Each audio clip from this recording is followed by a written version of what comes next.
सुनो, मैं तुम्हें समाज से भागने को नहीं कह रहा हूं। मैं तुम्हें लोगों से नफरत करना भी नहीं सिखा रहा हूं। मैं तुम्हें केवल अपने पास लौटने की बात कर रहा हूं, क्योंकि जो व्यक्ति हर समय दूसरों के बीच खोया रहता है वह धीरे धीरे खुद से दूर हो जाता है। और जो खुद से दूर हो गया वह जीवन में आगे कैसे बढ़ेगा? अकेले रहो। इस वाक्य को गलत मत समझ लेना। अकेले रहने का अर्थ अकेलापन नहीं है। अकेले रहने का अर्थ है अपने साथ सहज होना। अकेलापन दुख है, अकेलापन अभाव है, लेकिन एकांत समृद्धि है, एकांत पूर्णता है। दुनिया तुम्हें अकेलेपन से डराना सिखाती है, क्योंकि जो आदमी अकेले रहना सीख लेता है वह भीड़ का गुलाम नहीं रहता। भीड़ चाहती है कि तुम हमेशा बोलते रहो, बताते रहो, समझाते रहो, साबित करते रहो, क्योंकि जो आदमी लगातार बोलता रहता है वह सोच नहीं पाता, और जो सोच नहीं पाता वह जाग नहीं पाता। इसलिए मैं कहता हूं, कम बोलो। कम बोलने का अर्थ चुप रहना नहीं है। कम बोलने का अर्थ है जरूरत से ज्यादा मत बोलो।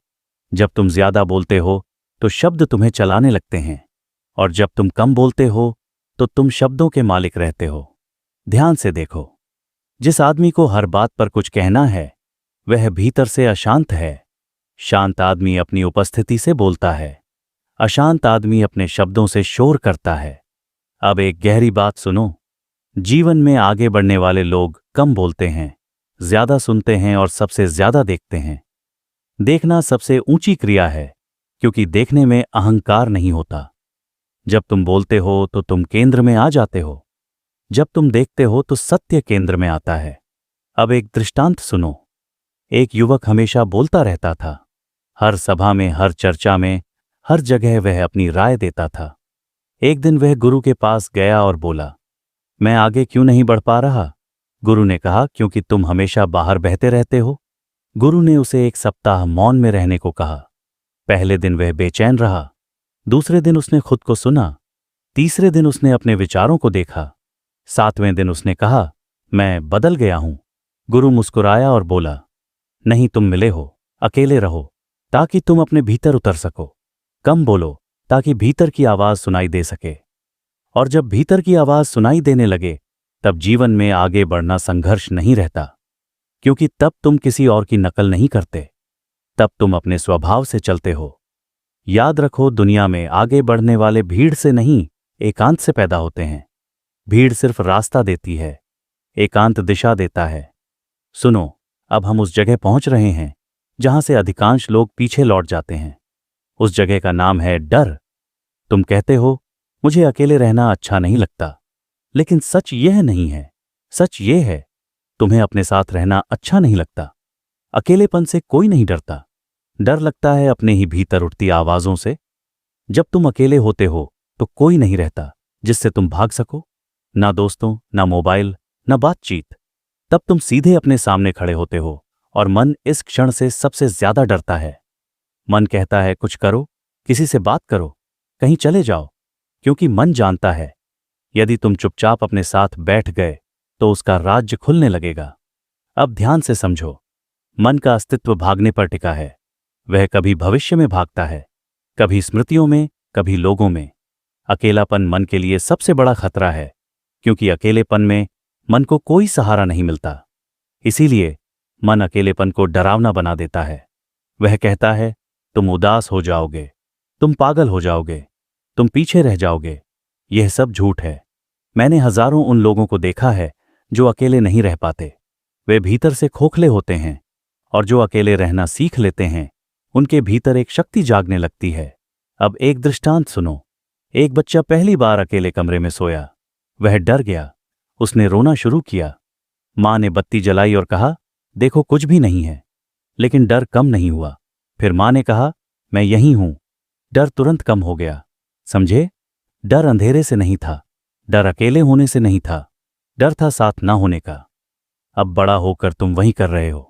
तुम चाहते हो कोई हो, कुछ हो, कोई आवाज हो, लेकिन जब तक तुम खुद अपने लिए साथ नहीं बनते तब तक डर बना रहेगा।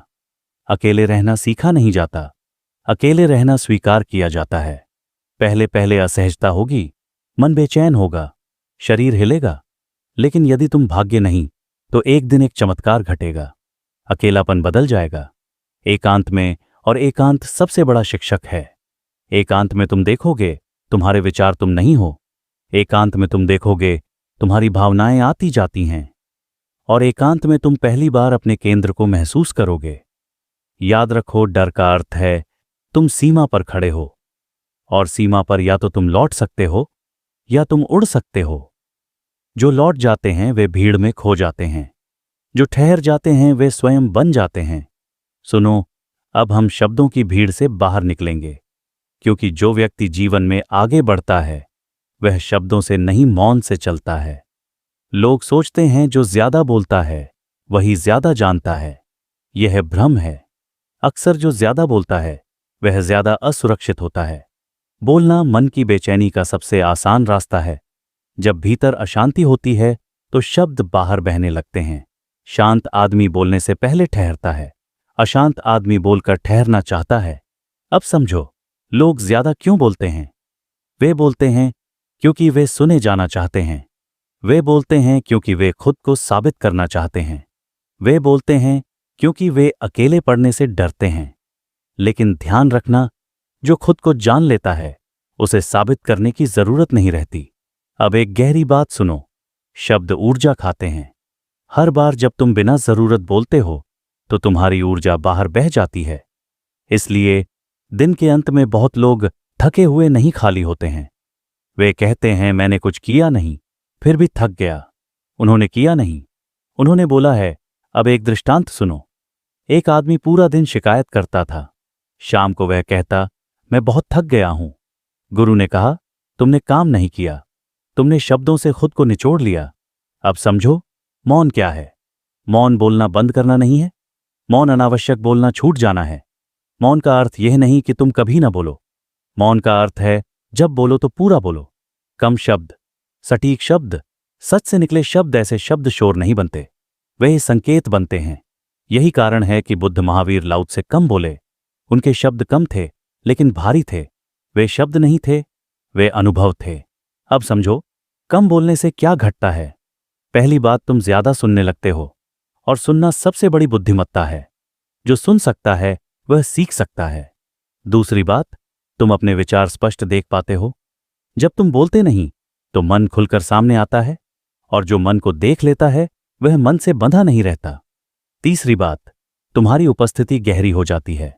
लोग महसूस करते हैं यह आदमी कुछ अलग है, क्योंकि वह शब्दों से नहीं, मौन से बोल रहा है। अब एक बहुत महत्वपूर्ण चेतावनी, कम बोलना दमन नहीं होना चाहिए। यदि तुम गुस्सा दबा रहे हो और बाहर से चुप हो तो यह मौन नहीं है, यह जमा हुआ जहर है। मौन तब होता है जब भीतर कुछ दबा नहीं होता, जब भीतर सब देखा गया हो। इसलिए मैं कहता हूं, पहले देखो फिर बोलो। देखना मौन को जन्म देता है। सुनो, अब मैं तुम्हें उस स्रोत की ओर ले जा रहा हूं जहां से जीवन की सारी ऊर्जा आती है। उस स्रोत का नाम है एकांत। लोग समझते हैं कि ऊर्जा खाने से आती है, आराम से आती है, लोगों से मिलकर आती है। यह आधा सच है। असल ऊर्जा आती है अपने साथ होने से।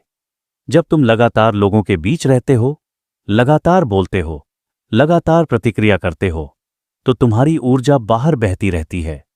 तुम ध्यान नहीं देते, लेकिन हर बातचीत थोड़ी थोड़ी ऊर्जा ले जाती है। इसीलिए बहुत लोग कहते हैं, मैं कुछ किए बिना थक गया हूं। उन्होंने काम नहीं किया, उन्होंने खुद को लुटाया है। अब समझो, एकांत क्या करता है। एकांत ऊर्जा को वापस बुलाता है। जब तुम अकेले बैठते हो, कुछ नहीं करते, कुछ नहीं बोलते, तो ऊर्जा धीरे धीरे घर लौट आती है। यह ऐसा है जैसे नदी समुद्र से फिर अपने स्रोत की ओर बहने लगे। पहले पहले अजीब लगेगा, क्योंकि जब ऊर्जा वापस आती है तो पुराने घाव देखने लगते हैं। मन कहेगा यह अच्छा नहीं है, कुछ करो, ध्यान हटाओ। यहीं अधिकांश लोग भाग जाते हैं। लेकिन यदि तुम थोड़ी देर ठहर सको तो वही बेचैनी धीरे धीरे शक्ति बन जाती है। अब एक दृष्टांत सुनो। एक धनुष था, वह हमेशा तना रहता था। एक दिन धनुर्धर ने उसे ढीला कर दिया। धनुष बोला, अब मैं कमजोर हो जाऊंगा। कुछ समय बाद जब फिर खींचा गया तो तीर पहले से भी दूर गया। एकांत धनुष को ढीला करने जैसा है। जो आदमी कभी ढीला नहीं पड़ता वह एक दिन टूट जाता है।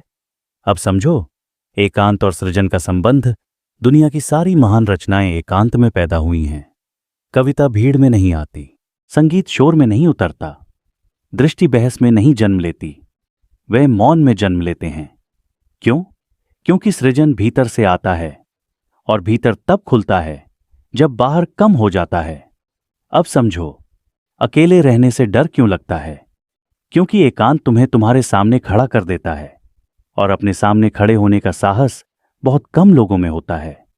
लेकिन वही साहस जीवन को आगे ले जाता है। याद रखो, भीड़ में सुरक्षा होती है, लेकिन दिशा नहीं।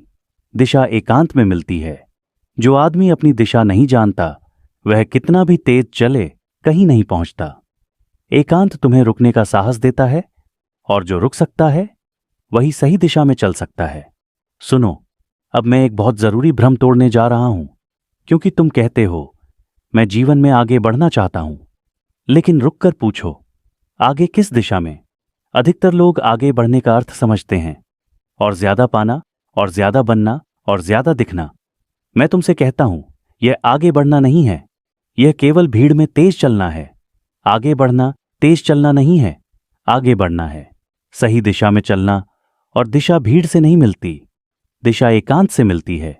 भीड़ तुम्हें गति देती है, एकांत तुम्हें दिशा देता है। अब समझो, लोग क्यों थक जाते हैं?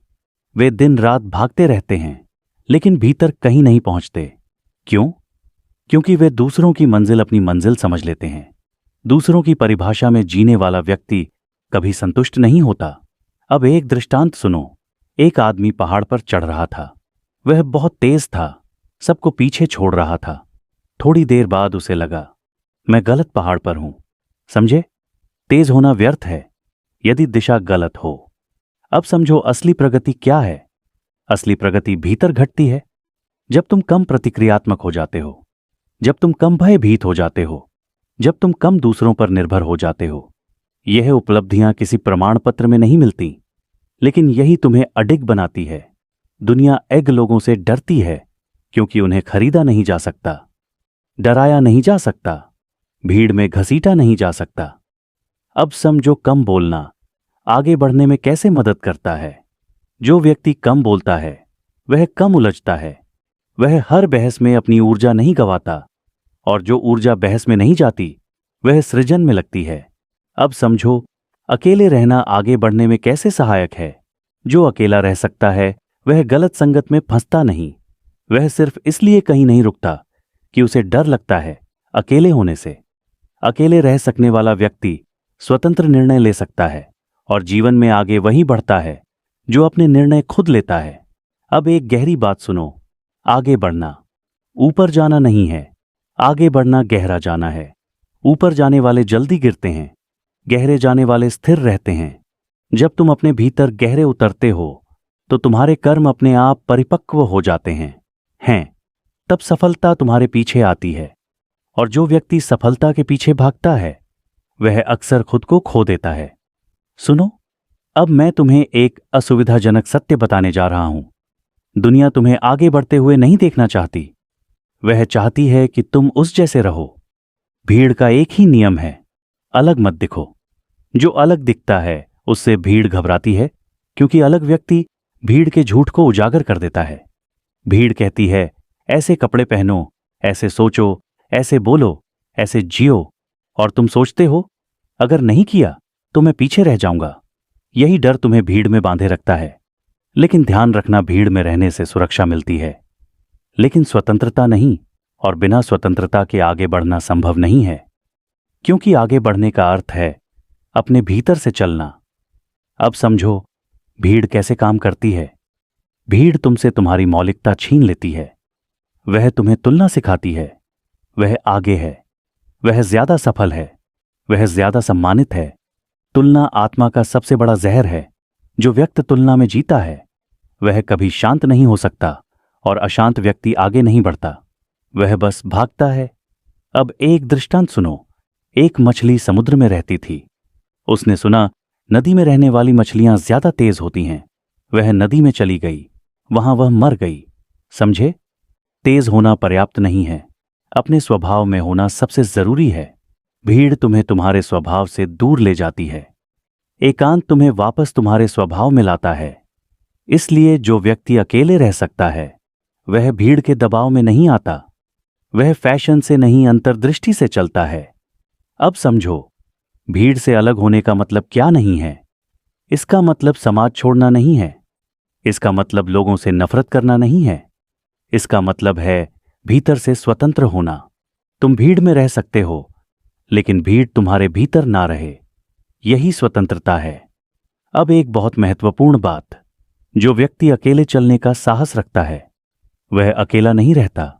धीरे धीरे उसके आसपास सभी लोग इकट्ठा हो जाते हैं, क्योंकि सत्य सत्य को पहचान लेता है।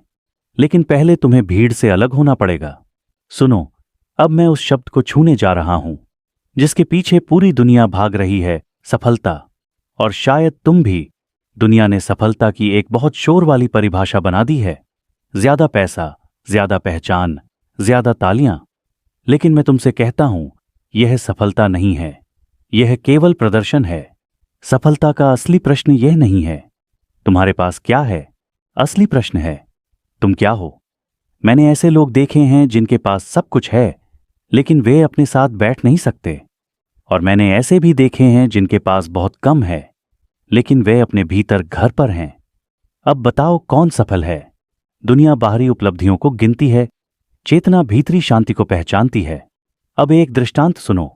एक व्यक्ति बहुत ऊंचे पद पर पहुंचा। लोगों ने कहा, तुम सफल हो गए। रात को वह अकेला बैठा और रो पड़ा। उसने कहा, मैं सब कुछ बन गया सिवाय अपने यही त्रासदी है। अब समझो, क्यों सफलता अक्सर खालीपन लाती है? क्योंकि लोग सफलता तक पहुंचते पहुंचते खुद को खो देते हैं। वे जो नहीं है वह बनते जाते हैं, और जो हैं वह धीरे धीरे मर जाता है। कम बोलो ताकि तुम दूसरों की अपेक्षाओं में खो ना जाओ। अकेले रहो ताकि तुम खुद को सुन सको, और तभी तुम जान पाओगे तुम्हारी सफलता किस दिशा में है। अब एक गहरी बात सुनो, सच्ची सफलता भीतर फैलती है, बाहर नहीं। यदि भीतर शांति बढ़ रही है, स्वतंत्रता बढ़ रही है, सजगता बढ़ रही है, तो समझ लेना तुम आगे बढ़ रहे हो। भले ही दुनिया तुम्हें सफल ना माने, और यदि बाहर सब मिल रहा है लेकिन भीतर बेचैनी बढ़ रही है, तो समझ लेना तुम पीछे जा रहे हो। भले ही दुनिया तुम्हें सफल कहे। अब समझो, कम बोलना यहां क्यों जरूरी है। जो ज्यादा बोलता है वह अक्सर अपने घाव छिपा रहा होता है। जो शांत है वह दिखाने में रुचि नहीं रखता।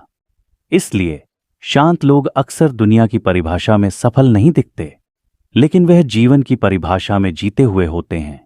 सुनो, अब मैं उस झूठ को तोड़ने जा रहा हूं जिसे दुनिया ने सद्गुण बना दिया है। व्यस्तता। लोग कहते हैं मैं बहुत बिजी हूं, और वे इसे गर्व की तरह कहते हैं। मैं तुमसे कहता हूं, यह गर्व नहीं है, यह बीमारी है। व्यस्तता का अर्थ है अपने साथ बैठने से बचना। जो आदमी अपने साथ सहज है उसे हर समय कुछ करने की जरूरत नहीं होती, लेकिन जो भीतर से खाली है वह बाहर से भरा रहना चाहता है। समझो, दुनिया तुम्हें व्यस्त क्यों रखना चाहती है? क्योंकि जो व्यक्ति व्यस्त है वह प्रश्न नहीं करता। जो व्यस्त है वह देख नहीं पाता और झूठ देख नहीं पाता। वह बदलता नहीं। व्यस्त आदमी आज्ञाकारी होता है। इसलिए समाज तुम्हें सिखाता है, रुको मत, धीमे मत पढ़ो, खाली मत बैठो। लेकिन मैं तुमसे कहता हूं, धीमे पढ़ो, क्योंकि जीवन दौड़ में नहीं, लय में खिलता है। अब समझो, धीमे होने का अर्थ आलसी होना नहीं है। धीमे होने का अर्थ है जागरूक होना। तेज आदमी बहुत कुछ करता है लेकिन देखता नहीं। जागरूक आदमी कम करता है लेकिन गहराई से करता है। अब एक दृष्टांत सुनो। एक लकड़हारा दिन रात पेड़ काटता रहा। किसी ने कहा, थोड़ा रुक जाओ, कुल्हाड़ी तेज कर लो। उसने कहा, समय नहीं है। शाम तक वह टूट गया। दूसरा लकड़हारा बीच बीच में रुकता रहा। उसने कुल्हाड़ी तेज की, पसीना पोंछा, सांस ली। शाम को उसने ज्यादा पेड़ काटे। धीमे होने का यही रहस्य है। अब समझो, कम बोलना और धीमा होना कैसे जुड़े हैं। जब तुम कम बोलते हो तो तुम धीमे हो जाते हो। जब तुम धीमे होते हो तो तुम सुनने लगते हो, और जो सुनता है वही समझता है। व्यस्त आदमी सिर्फ प्रतिक्रिया करता है, जागरूक आदमी उत्तर देता है। अब एक गहरी बात सुनो। व्यस्तता अहंकार की सबसे सूक्ष्म चाल है। अहंकार कहता है, देखो मैं कितना जरूरी हूं। लेकिन जो सच में जरूरी है वह शोर नहीं करता। बीज शोर नहीं करता, वृक्ष शोर नहीं करता, शोर हमेशा खालीपन से आता है। इसीलिए जो जीवन में आगे बढ़ता है वह अपनी व्यस्तता घटाता है। वह समय बचाता नहीं, समय में उतरता है। सुनो, अब हम उस जगह आ गए हैं जहां जीवन की दिशा वास्तव में तय होती है। उस जगह का नाम है निर्णय। लोग मुझसे पूछते हैं, मैं सही निर्णय कैसे लूं? मैं उनसे कहता हूं, पहले सही मौन में उतरो, क्योंकि निर्णय कभी भीड़ में नहीं होते। निर्णय हमेशा एकांत में जन्म लेते हैं। दिन भर मन में शोर रहता है, विचार टक्कर आते रहते हैं, डर, इच्छा, तुलना सब एक साथ बोलते हैं। इस शोर संगीत में जो निर्णय लिए जाते हैं वे तुम्हारे नहीं होते। वह माता पिता के होते हैं, समाज के होते हैं, डर के होते हैं। और फिर तुम कहते हो, मैं गलत मोड़ पर आ गया। गलत मोड़ नहीं होता, गलत सुना गया होता है। अब समझो मौन क्या करता है। मौन शोर को हटाता नहीं, मौन शोर के नीचे जो सत्य है उसे प्रकट करता है। जैसे कीचड़ पानी के ऊपर बैठ जाता है और पानी नीचे शांत रहता है। यदि तुम पानी को हिलाओगे तो कीचड़ और फैलेगा। यदि तुम पानी को शांत रहने दो तो कीचड़ खुद बैठ जाएगा। यही मौन है। अब एक दृष्टांत सुनो। एक आदमी हर बात पर दूसरों से सलाह लेता था। किसी ने कहा यह करो, किसी ने कहा वह करो। अंत में वह भ्रमित हो गया। गुरु ने कहा 3 दिन कुछ मत करो। 3 दिन बाद वह बोला, मुझे पता चल गया, किसी ने नहीं बताया, मौन ने बताया। अब समझो क्यों। शांत व्यक्ति गलत निर्णय कम लेता है, क्योंकि वह जल्दी नहीं करता। जल्दी डर की भाषा है। शांत व्यक्ति रुक सकता है, और जो रुक सकता है वह सही क्षण पहचान सकता है। अब समझो, कम बोलने का निर्णयों से संबंध। जो ज्यादा बोलता है वह खुद को समझा नहीं पाता। जो कम बोलता है वह खुद को सुन पाता है, और जो खुद को सुन पाता है वही सही दिशा पकड़ता है। अब एक गहरी बात सुनो। सही निर्णय हमेशा शांत होते हैं। वे उत्तेजित नहीं होते, वे साबित नहीं करते, वे शोर नहीं मचाते। गलत निर्णय हमेशा बहुत तर्क देते हैं। सही निर्णय बस होते हैं। उनमें एक सहज हाँ होती है या एक शांत न। यदि तुम्हारे निर्णय में बहुत बेचैनी है तो समझ लेना वह मन से आया है। यदि निर्णय के बाद शांति है तो समझ लेना वह केंद्र से आया है। सुनो, अब मैं कुछ नया नहीं कहूंगा। अब मैं केवल सब कुछ एक जगह रख दूंगा, क्योंकि सत्य नई बातों से नहीं समग्र दृष्टि से प्रकट होता है। अब तक तुमने 3 सूत्रों को धीरे धीरे समझा। अकेले रहो, कम बोलो और आगे बढ़ो। लेकिन अब इन्हें अलग अलग मत देखो। ये 3 नहीं है, यह एक ही प्रवाह है। अकेले रहना पहला कदम नहीं है, यह आधार है। जब तुम अकेले रह सकते हो तभी तुम स्वतंत्र हो। जो अकेले नहीं रह सकता वह भीड़ का गुलाम है, और गुलाम आगे नहीं बढ़ता, वह सिर्फ आदेश बदलता है। अकेलापन मत समझना। मैं जिस अकेलेपन की बात कर रहा हूं वह दुख नहीं है,